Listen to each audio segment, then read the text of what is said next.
Hello बच्चों, कैसे हो आप लोग। तो आज मैं आपके साथ जो डिस्कस करने वाला हूं वो है वेक्टर का क्वेश्चन बैंक। क्वेश्चन बैंक का कॉन्सेप्ट आप सबको पता होगा कि अगर आपको उस पर्टिकुलर चैप्टर में कोई भी लूप होल्स हैं, थोड़ा सा अगर आपको लगता है कि यार मुझे अगर इसमें कुछ एडिशनल अच्छे क्वेश्चंस मिल जाते तो ये मेरा चैप्टर बहुत बेहतरीन हो जाता, उसी के रिगार्डिंग हम लोगों ने क्वेश्चन बैंक तैयार की है। तो हम स्टार्टिंग से बात करते हैं पहले क्वेश्चन से। तो पहले क्वेश्चन पर आते हैं दोस्तों।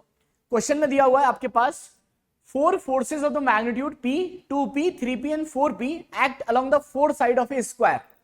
मुझे एक स्क्वायर दे रखा है जिसकी चारों साइड पर चार फोर्सेस लग रही हैं। पहले का मैग्नीट्यूड है P, दूसरे का 2P, तीसरे का 3P और चौथे का 4P।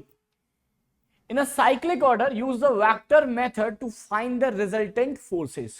तो अगर मैं इसको वेक्टर की तरह से रिप्रेजेंट करूं तो क्या मैं बोल सकता हूं कि अगर ये स्क्वायर बन रहा है तो पहली फोर्स जो है वो P वेक्टर है, दूसरी फोर्स जो है वो 2P वेक्टर है, तीसरी फोर्स जो है वो 3P वेक्टर है और चौथी फोर्स जो है वो एक्चुअली 4P वेक्टर।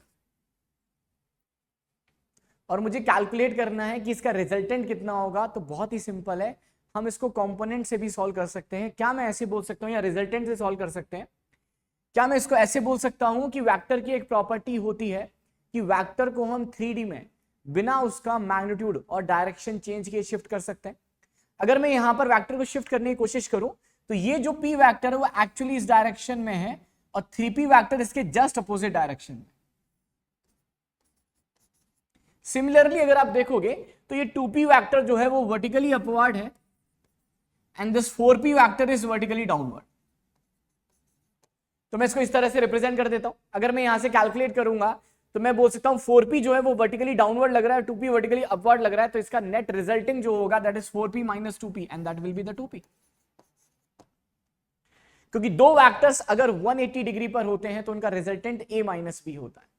सिमिलरली यहां पर 3P और 2P, यहां पर इसका रिजल्टेंट आएगा आपके पास दैट इज 2P, और 2P और 2P इन दोनों का जो रिजल्टेंट आएगा वो एक्चुअली इस डायरेक्शन में आएगा and the value of the resultant vector will be is equals to under root of a square plus b square plus 2ab cos theta, और थीटा हो गया 90 डिग्री एंड cos 90 इज 0। तो जो रिजल्टेंट आएगा वो आएगा under root of a square plus b square that is 2p का होल स्क्वायर प्लस 2p का whole square.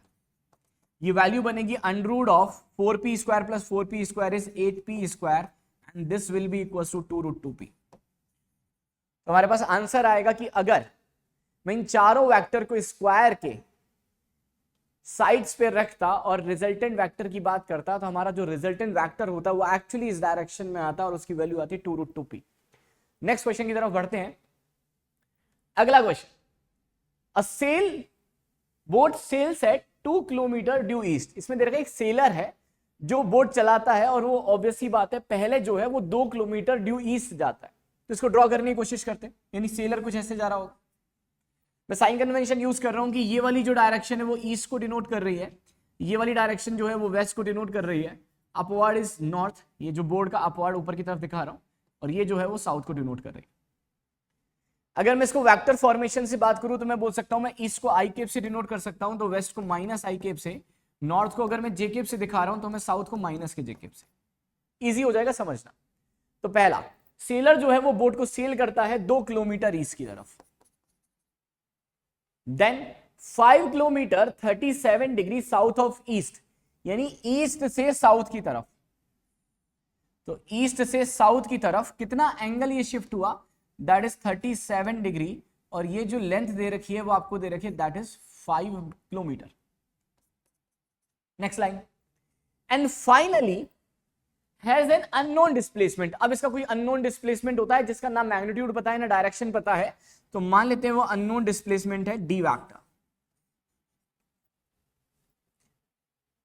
If the final displacement of the boat from the starting of the point is 6 kilometre due east, इसने बोला जो net displacement आ रहा है इस direction में आ रहा है और वो है 6 किलोमीटर, ये रिजल्टिंग डिस्प्लेसमेंट है। तो क्या मैं बोल सकता हूं the resulting displacement that is R vector is equals to, क्या नेट डिस्प्लेसमेंट जो होगा वो सारे डिस्प्लेसमेंट के वेक्टर सम के बराबर होगा। तो क्या मैं बोल सकता हूं R vector is equals to d1 vector plus d2 vector plus d3 vector, तो that is equals to d1 vector plus d2 vector plus d3 vector, है ना, इसको d3 बोल देते हैं। अगर मैं d1 वेक्टर की बात करता तो d1 वेक्टर को क्या मैं लिख सकता हूं, this is 2 and direction is i के, तो इसकी वैल्यू होगी 2i के। अगर मैं d2 वेक्टर की बात करूं, d2 वेक्टर के दो कंपोनेंट कर सकते हो, ये है 5, और अगर मैं इसके रेक्टेंगुलर कंपोनेंट करूं तो इस डायरेक्शन में आएगा, this is 5 cos 37, this is 4 and this is 5 sin 37 and this is 3। तो इसको अगर मैं वेक्टर फॉर्मेट में यानी i के j के में लिखूंगा तो this will be equals to 4i के माइनस 3j के, तो 4i के माइनस का 3j के प्लस d3 वेक्टर आपको निकालना है। और जो रिजल्टिंग वेक्टर है आपको दिख रहा होगा, रिजल्टिंग वेक्टर जो है वो 6i के, क्योंकि ईस्ट की तरफ है। तो बस खत्म हो गया क्वेश्चन। अगर मैं यहां से सॉल्व करूंगा तो आपके पास this is 2 and 4, this is 6, ये कैंसिल आउट हुआ। यहां से d3 की जो वैल्यू आएगी that will be equals to 3j के। इसका मतलब जो तीसरा डिस्प्लेसमेंट था उसका मैग्नीट्यूड था 3 और जे के का मतलब कौन सी डायरेक्शन में जा रहा था, नॉर्थ की तरफ। तो आंसर आएगा the third displacement is 3 kilometre towards north. ये हमारा आंसर आएगा। क्लियर है? चलो अगले क्वेश्चन की तरफ चलते हैं।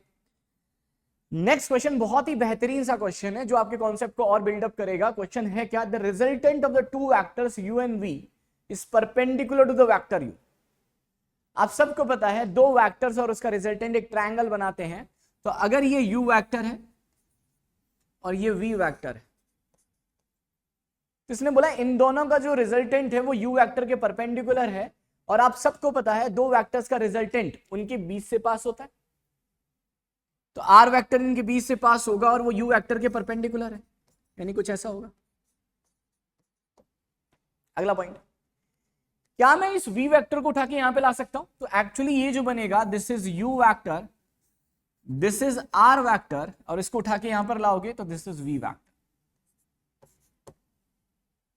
अगला, द मैग्नीट्यूड, जो रिजल्टेंट वेक्टर है उसका magnitude is equal to half of the magnitude of vector v। तो जो रिजल्टेंट है उसका मैग्नीट्यूड जो है वो v/2 के बराबर। तो आपसे बोला है the angle between u and v कितना होगा, और अगर मैं u वेक्टर और v वेक्टर के बीच के एंगल की बात करूं तो ये एंगल बिटवीन द वेक्टर नहीं होगा। एंगल बिटवीन द वेक्टर तभी डिफाइंड होता है जब हम दो वेक्टर को आइदर हेड टू हेड या टेल टू टेल ज्वाइन करते हैं। तो अगर मैं इस u वेक्टर को आगे शिफ्ट करूंगा तो this is u vector, this is v vector, ये एंगल बिटवीन द वेक्टर होगा, ये निकालना है। तो अगर मान लो ये एंगल थीटा है तो एंगल बिटवीन द वेक्टर होगा 180 माइनस थीटा। तो दोस्तों क्या मैं u यानी थीटा कैलकुलेट कर सकता हूं? ये थीटा कैसे कैलकुलेट करोगे, बहुत आसान है। क्या हम यहां से इस ट्रायंगल से साइन थीटा लिख सकते हैं, and sine theta is perpendicular upon hypotenuse, that is v/2 divided by v and that is equals to 1/2। Sine theta 1/2 कब होता है, जब थीटा की वैल्यू कितनी होती है, दैट इज 30 डिग्री, और थीटा अगर 30 है तो आंसर आएगा the angle between v vector and u vector is 180 minus 30 and that is equals to 150 degree. ये आंसर सही है दोस्तों, बिल्कुल। तो आंसर हमारा आ चुका है, the angle between v and u is 150 degree. अगले क्वेश्चन की तरफ चलते हैं। नेक्स्ट क्वेश्चन, अगला question, the resultant of the three forces of the magnitude, तीन फोर्सेज हैं आपके पास जिनका मैग्नीट्यूड है 5, 12 और 13, acting on a body to be 0। इसका मतलब दो वेक्टर्स होंगे और उसका एक रिजल्टेंट होगा, तभी तो नेट फोर्स 0 होगा। क्लियर है भाई? तो क्या मैं ऐसे बोल सकता हूं, ऐसे ये कॉम्बिनेशन आपको याद होना चाहिए 5, 12 और 13, क्योंकि अगर 5 ऐसे हैं और 12 ऐसे हैं तो इसका जो रिजल्टेंट आता है आप सबको पता है, अगर ये 5 होता, ये a वेक्टर और ये b वेक्टर, तो इसका रिजल्टेंट आता under of a square plus b square. 12 का स्क्वायर इज 144 एंड 5 का square is 25, that is under of 169, और इसकी वैल्यू कितनी आती, 30। तो क्या मैं बोल सकता हूं 5 और 12 a और b वेक्टर को डिनोट कर रहे हैं, और जो 13 है वो रिजल्टेंट वेक्टर को डिनोट कर रहा है। आपसे पूछा था angle between 5 Newton force and the 13 Newton force, 5 और 13 के बीच का एंगल ये पूछा। बहुत सिंपल है भाई। क्या मैं इस वेक्टर को उठा के यहां पे ला सकता हूं? तो आपको पता चलेगा ये है 5, ये है 12 और ये है 13, और आपसे ये एंगल पूछा है थीटा। क्या मैं यहां से इस ट्रायंगल में tan थीटा की वैल्यू कैलकुलेट कर सकता हूं? और tan थीटा भी मत कैलकुलेट करो, आपको तो 5/13 दे रखा है ना भाई, तो एक काम करो cos थीटा कैलकुलेट करो। क्या कैलकुलेट करो? cos theta. तो अगर मैं आपसे बोलूं कि cos थीटा कितना होगा, तो आप बोल सकते हो cos theta is equals to 5/13। cos theta is equals to 5/13, clear है? And that is equals to sin 23। Clear है? अब कैलकुलेट कैसे करोगे? क्या मैं cos थीटा को साइन ऑफ 90 माइनस थीटा लिख सकता हूं, and that is equal to sine of 23 degree. Clear है? तो यहां से अगर आप कैलकुलेट करोगे और कंपेयर करोगे तो आपके पास आएगा 90 minus theta is equal to 23 degree, तो theta is equal to 90 minus 23, ये आपके पास आंसर आ जाएगा। तो अगर मैं आपसे पूछूं कि what will be the value of theta, तो आंसर आएगा theta is equal to 90 minus 23, और ये आपके पास आएगा दैट इज इक्वल टू 67। ये आंसर होना चाहिए। क्लियर है भाई? चलो, तो बिल्कुल सिंपल था। यहां से हमने cos थीटा निकाला, cos theta is based upon hypotenuse and cos theta is equal to 5/3, और इसकी वैल्यू 5/3 किसके बराबर है? sin 23 के बराबर। अगर मैं इसको कन्वर्ट करूं तो हम इसको कन्वर्ट कर सकते हैं। क्लियर है? अच्छा, एक और इसका आंसर हो सकता है, क्या मैं sin 23 को cos ऑफ 90 प्लस 23 लिख सकता हूं? cos of 90 minus 23, sorry.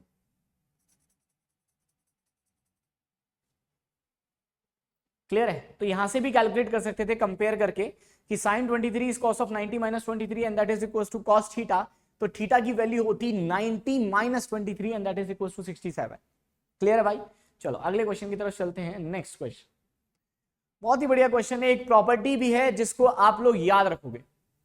तो दोस्तों क्वेश्चन क्या है? The two vectors A and B have the same magnitude, A और बी का मैग्नीट्यूड सेम है।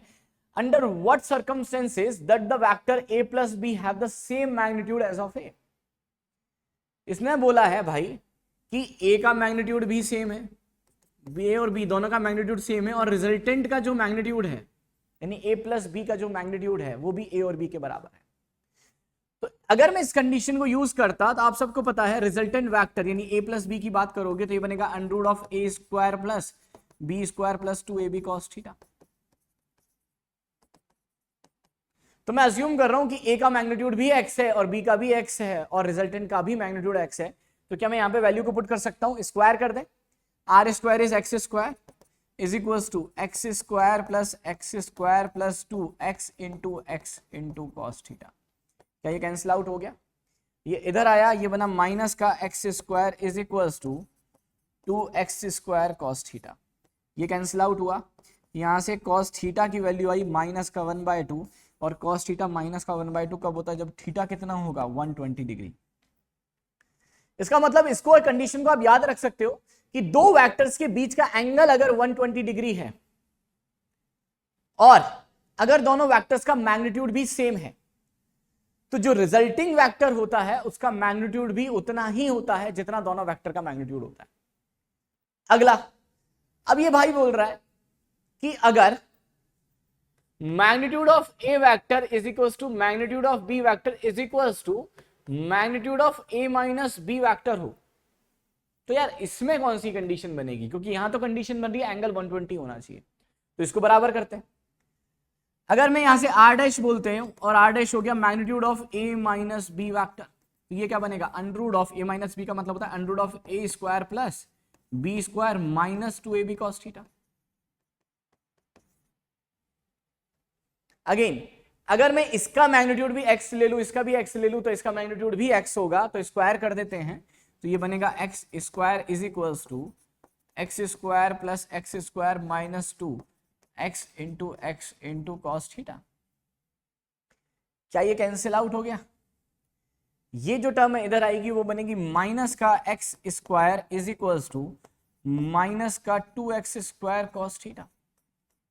माइनस माइनस चला गया, यहां से आपके पास कॉस थीटा आया दैट इज इक्वल्स टू 1/2, और कॉस थीटा 1/2 कब जब आएगा?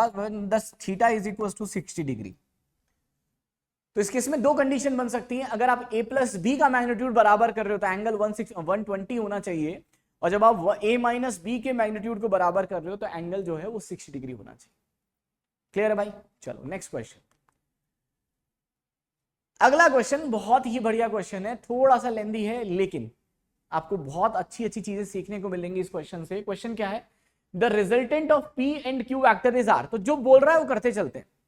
क्या मैं बोल सकता हूं कि अगर आर पी और क्यू का रिजल्टेंट है तो r square is equals to P square plus Q square plus 2pq cos theta.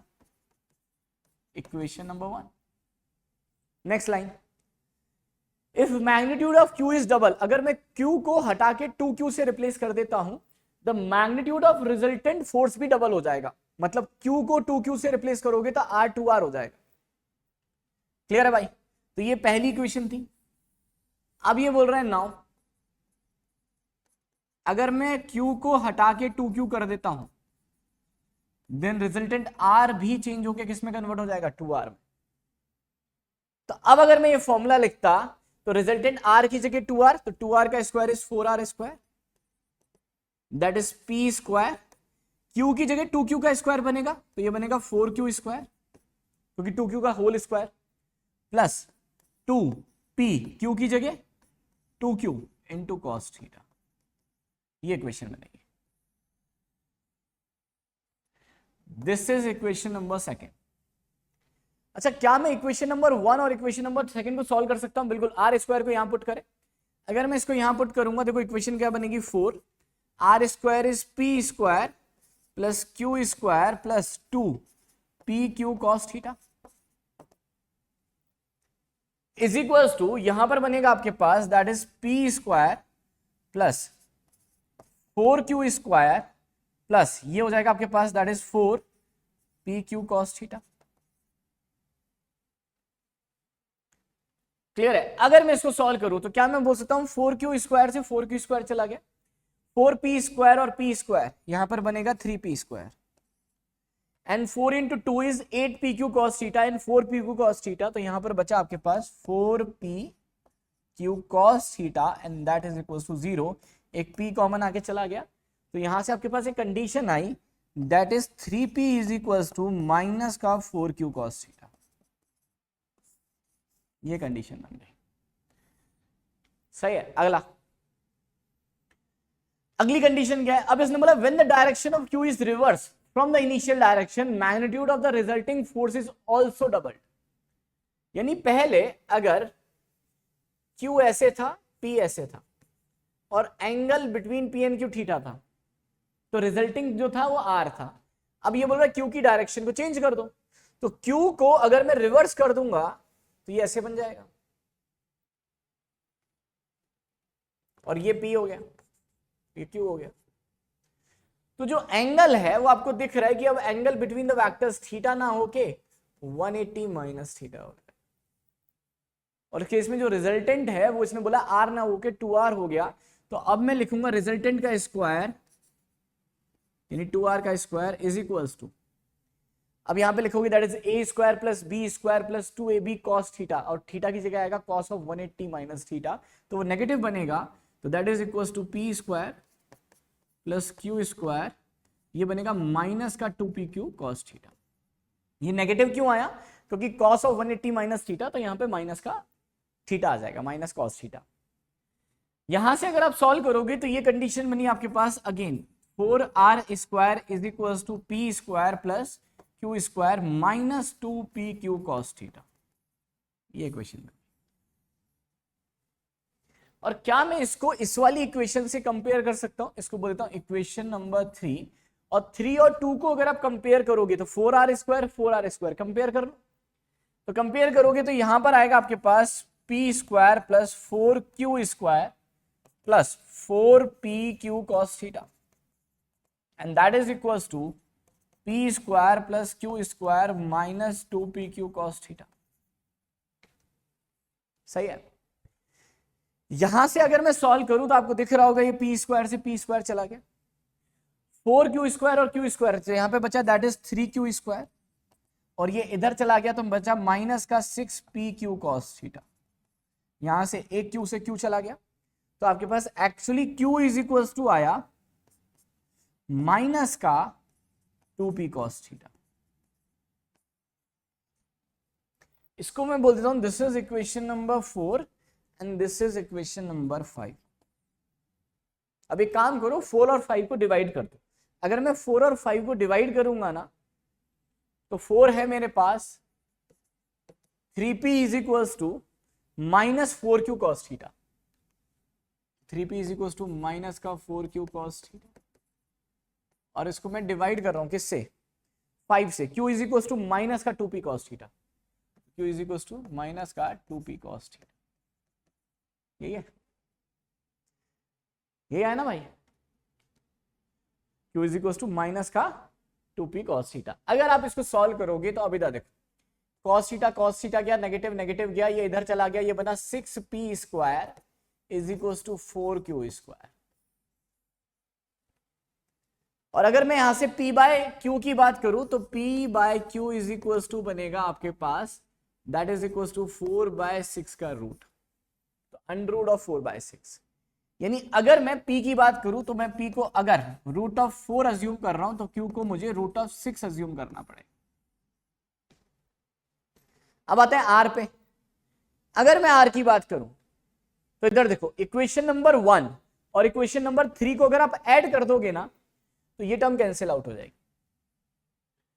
तो अगर मैं इक्वेशन नंबर 1 प्लस 3 कर रहा हूं तो आपके पास आएगा r square plus 4r square is 5r square and p square plus p square is 2p square and q square plus q square is 2q square. तो ये बनेगा आपके पास 5r square is equal to 2 times of p square plus q square. 5r square is equal to 2, p square को 4 लिख सकते हो, q square को 6 लिख सकते हो, ये बना 10 और 2 20।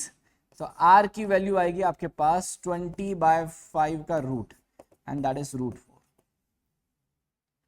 तो क्या आपके पास p q r तीनों की वैल्यू आ गई? अगर आपके पास p is to q is to r की वैल्यू निकालनी है तो p की वैल्यू है आपके पास रूट 4 इज टू q की वैल्यू है रूट 6 और r की है रूट 4।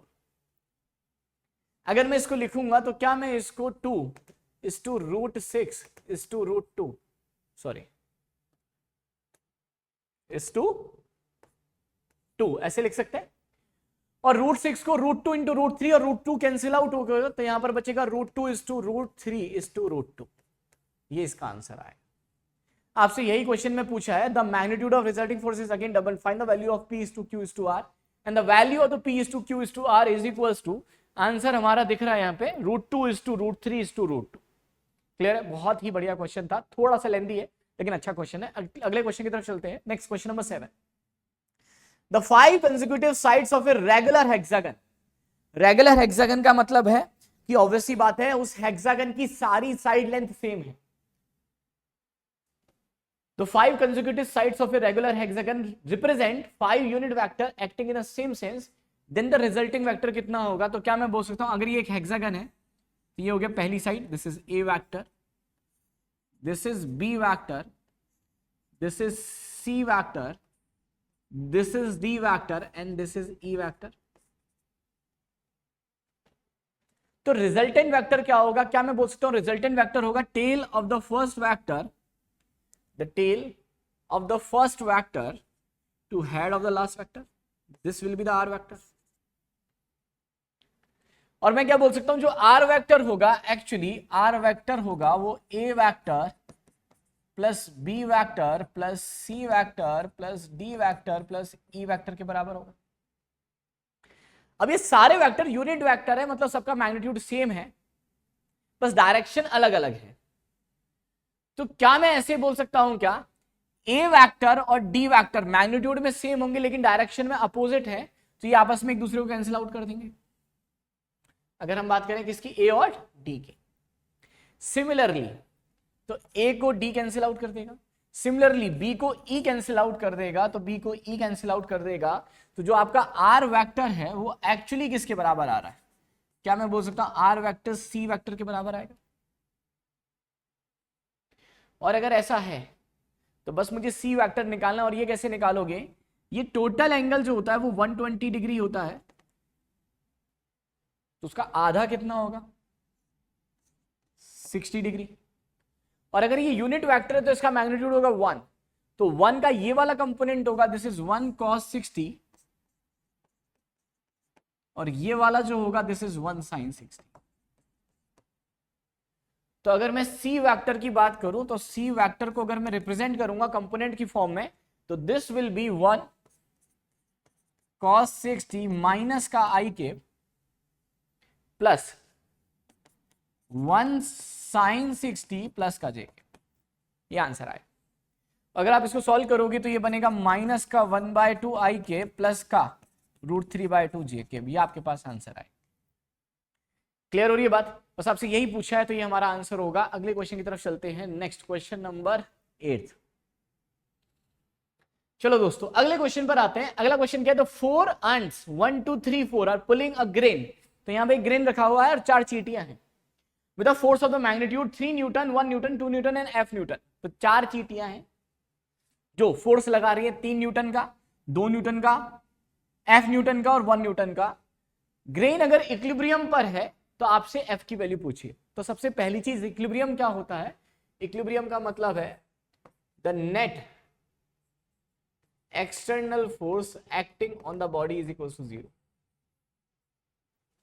सही है दोस्तों? और किसी भी बॉडी पे लगने वाला अगर एक्सटर्नल फोर्स 0 है तो वो हर पॉसिबल डायरेक्शन में 0 होगा, यानी सारी फोर्सेस का summation along the x axis भी 0 होगा और सारी फोर्सेस का summation along the y axis भी 0 होगा। तो क्या मैं कंपोनेंट्स कर सकता हूं क्या? अगर मैं इसके कंपोनेंट करूं दिस इज 3, तो रिजॉल्व कर लेते हैं फोर्सेस को। ये अगर 3 है तो ये बनेगा 3 cos 30, cos 30 इज √3/2, तो ये बनेगा 3 √3/2 और ये बनेगा 3/2, है ना, 3 sin 30। सिमिलरली इसका कंपोनेंट करने की जरूरत नहीं है। अगला F के 2 कंपोनेंट करता तो इस डायरेक्शन में बोल देता हूं मैं होता Fy और इस डायरेक्शन में F का कंपोनेंट बोल देते हैं Fx। नेक्स्ट 2 न्यूटन का करोगे this is 2 cos 45 and 2 sin 45। cos 45 is 1/√2, तो ये बनेगा आपके पास 2 cos 45 इज √2 और इस डायरेक्शन में भी कितना आएगा √2। तो क्या मैं बोल सकता हूं अगर नेट फोर्स x डायरेक्शन में 0 है तो जो राइट वाली फोर्सेस होंगी वो लेफ्ट वाली फोर्सेस को बैलेंस करेंगी, यानी 3 √3/2 प्लस √2 ये एक्चुअली किसको बैलेंस कर रहा होगा? 1 प्लस Fx। तो क्या मेरे पास Fx आ गया क्या? तो Fx की वैल्यू आएगी आपके पास 3 √3/2 प्लस √2 माइनस 1। सिमिलरली अगर मैं वर्टिकल डायरेक्शन की बात करूं तो जो वर्टिकली अपवर्ड फोर्सेस होंगे वो वर्टिकली डाउनवर्ड फोर्सेस को बैलेंस कर रहे होंगे, यानी एक्चुअली 3/2 जो है वो बैलेंस कर रहा होगा Fy प्लस √2 को। तो आपके पास जो Fy आएगा वो आएगा 3/2 माइनस √2। क्या मेरे पास Fx और Fy आ गया? तो जो नेट फोर्स होगा net F will be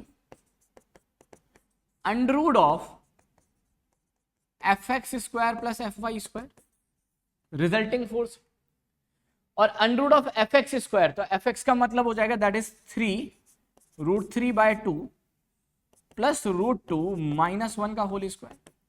this is Fx का स्क्वायर प्लस Fy का स्क्वायर बनेगा आपके पास 3/2 माइनस √2 का होल स्क्वायर। तो ये एक्चुअली मेरे पास आंसर आएगा नेट फोर्स का। बहुत ही सिंपल सा क्वेश्चन था। अगले क्वेश्चन की तरफ चलते हैं। Question number 9। क्वेश्चन नंबर 9 क्या है? एक इंसेक्ट मूव करता है in a circular path of the radius r, और अगर ये रोटेट करता है थ्रू एन एंगल थीटा, इसका डिस्प्लेसमेंट कितना होगा? चलो भाई देखते हैं। मान लो एक इंसेक्ट जो है वो एक्चुअली एक सर्कुलर पाथ पर घूम रहा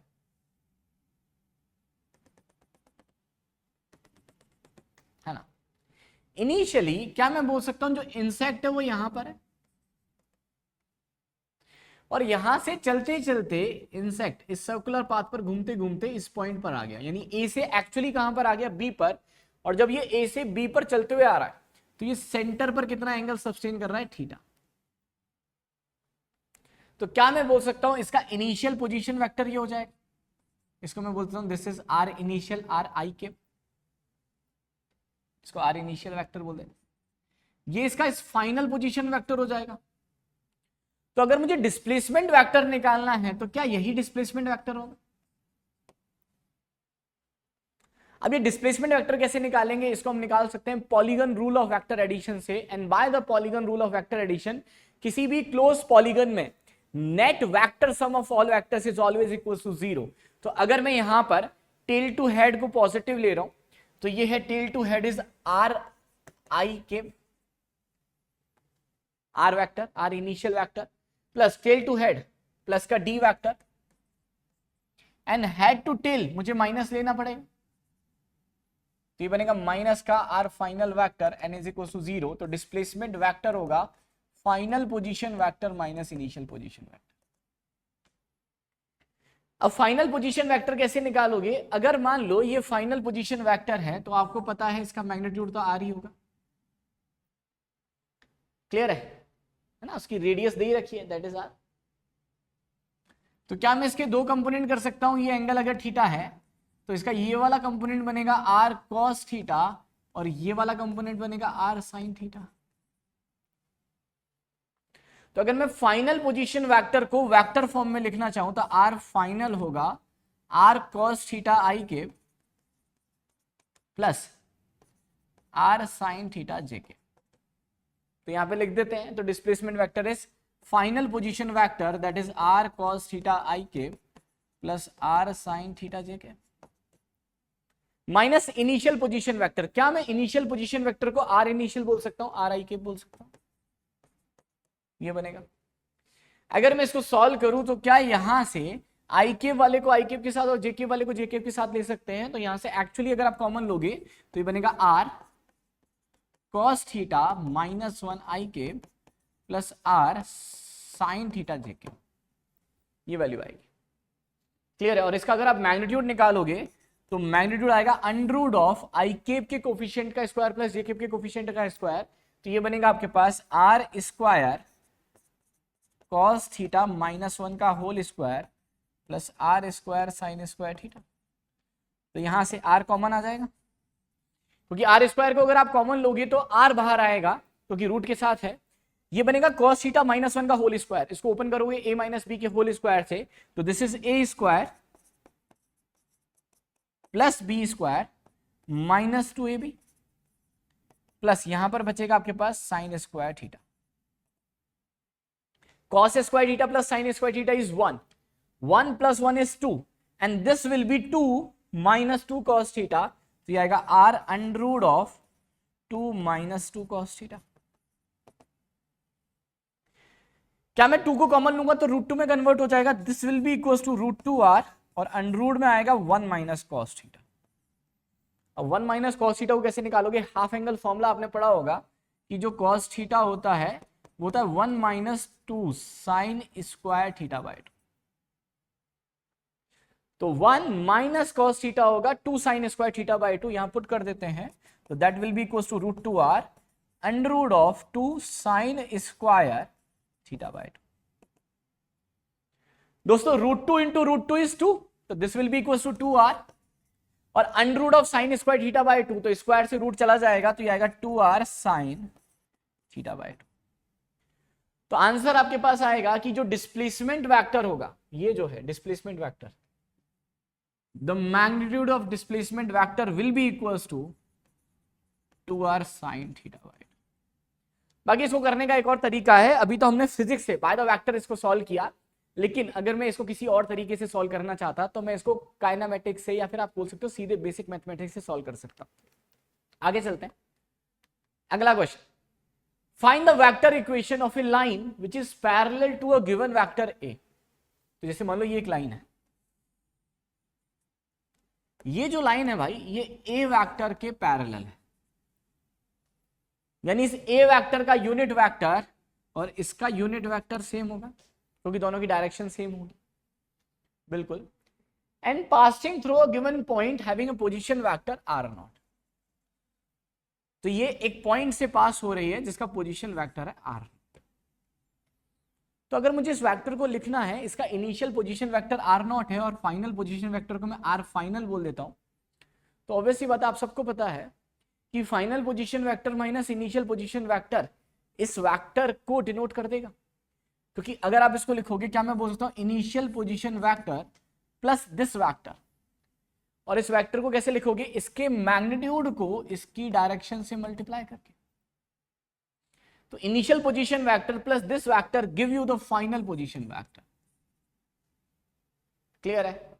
तो अगर आपसे पूछा है कि ये कितना होगा, इक्वेशन कितनी होगी, तो हमारे पास आएगा r final is equal to r not plus n into k cap, a cap. Clear हो रही है बात? तो ये सिंपल सा था, ये हमारे पास इक्वेशन आ गई। तो ये क्वेश्चन बैंक के क्वेश्चन से उम्मीद करता हूं आपको सारे क्वेश्चन समझ में आए होंगे। तो आप इसको दोबारा से खुद से सॉल्व करने की कोशिश करें। बाकी thank you so much, bye bye, let's crack it.